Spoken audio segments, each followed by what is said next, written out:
Alright, so yesterday evening, the Super Falcons of Nigeria played their first game at the Women's African Cup of Nations in Morocco. A victory over Tunisia, the final result. 3 goals scored, 0 conceded, and that, by the way, was enough to keep the team at the top of the Group B table.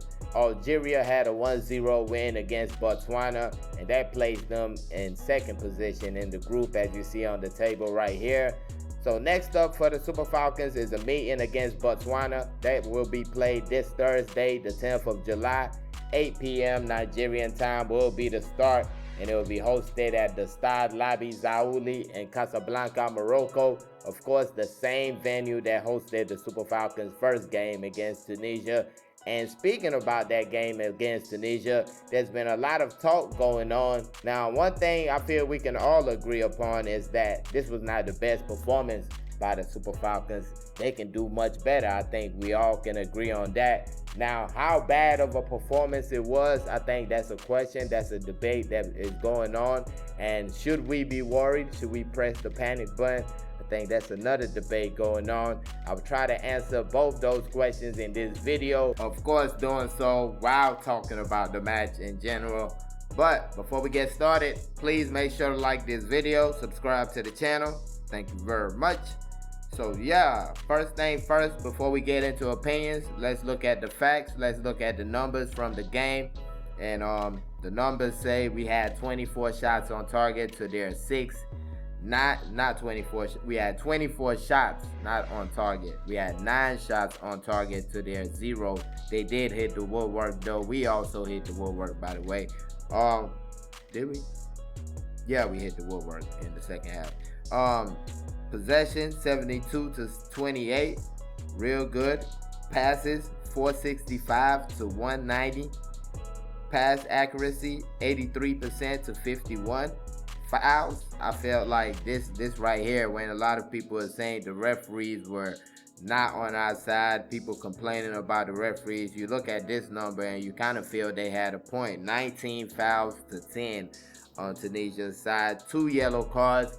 You could say both the yellow cards were warranted. Definitely the Debora Abiodun yellow card really could have had 2 yellow cards. Then the Tosin Demain, yeah, you got the ball, but you did clatter into the player when you got the ball. So yeah, both of them you could understand, but the fouls I felt like were kind of lopsided. The referee wasn't letting them play for most parts of the game. Now with that being said, my take on the game is this. I feel like it was a good game. We could definitely improve here and there. I think the first half was a good half. A lot of people are talking down on that first half. I felt like it was a good half. You scored 3 goals. That final goal that was canceled, that was a clean goal by Ashley Plumpton. You scored 3 goals. And you didn't give any chances away. None. Tunisia didn't even know what Chioma Okafor really looked like for that first half. Let's keep it real. So you did a good job. Yes, you could have done a better job, especially when it comes to possession, the way you kept possession, the way you moved the ball, the way you created chances. I feel like that could have been improved. The crosses in the box could be improved. The final third decision making could have been improved. But you scored 3 goals and you don't even allow your opponent think about scoring a goal. I think that's a good performance. Now for the second half, I do agree that it was a little bit more exciting. Not a little bit, a whole lot more exciting. You also got to think about the fact that it was because it was kind of wide open at times. You saw that the Tunisian side had a number of chances, could have had a penalty, hit the woodwork later on in the game. So it wasn't like a one-way traffic type of thing. There are definitely a lot of things that could have been improved from that performance. But you definitely like the players that came into the game. Of course, Debora Abiodun was taken off with a yellow card. Christy Uchebe replaced her. Asisaro Chwala was taken off at half along with Rinsola Babajide. They were replaced by Chiwendui Hezu and Esther Okoronkwo. And I felt like all the players that came in did a good job. Christy Uchebe did a job without being seen, being noticed. You had Esther Okoronkwo, who ended up getting the Woman of the Match award. For me, I felt like she was fantastic on the day. She hit the woodwork. She got an assist. Real bright performance. Then, of course, Chiwendui Jesus, the goal scorer, the final goal scorer on the day, looked real good. Her pressing was great. Her pressing is oppressive. I'm telling you, like, it's real tough to deal with a player like her. And what this means is that the coach now has a selection headache. The coaching staff is hit by the bug of a selection headache.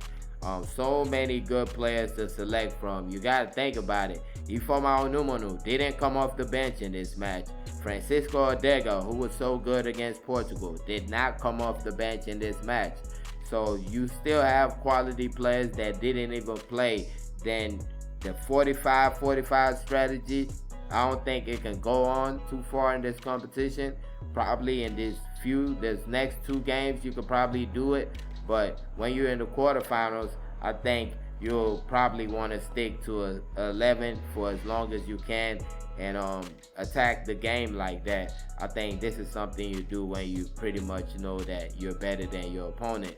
So the coach definitely will have to come down to a starting 11. For me, one thing that really jumped out was Jennifer Echegini not getting that much playing time, only coming in after 90 minutes. That was kind of strange. I felt like she should have started the game. First of all, I've said this a number of times on this channel. I am not a fan of Rashida Tajibade playing as a midfielder. I'd rather have her as a winger.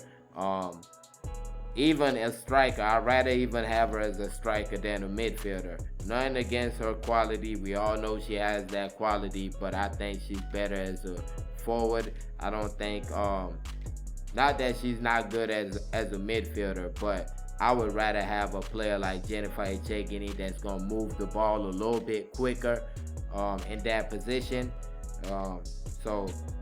And she plays as a midfielder at a club, unlike Rashida Tajibade, who's a forward for the most part at a club.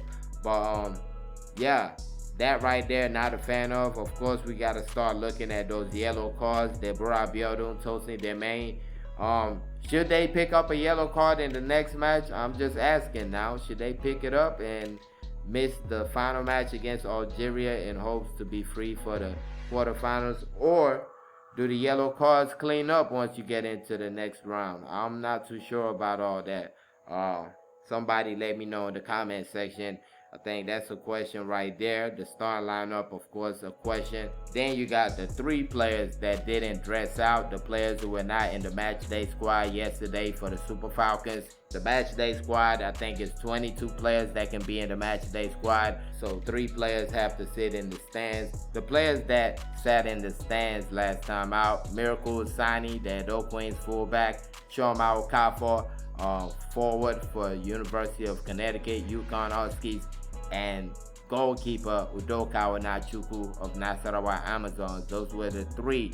With Udoka Onachukwu, of course, third choice goalkeeper, probably not going to take her on the team. Then you got the Miracle Usani, Miracle Usani, not the biggest fan of this one right here. I would like to have 2 fullbacks on the bench, not 1. And for this game, we had Shukurato Ladipo, and that was that. While we had 5 forwards out of the 10 positions, 5 forwards.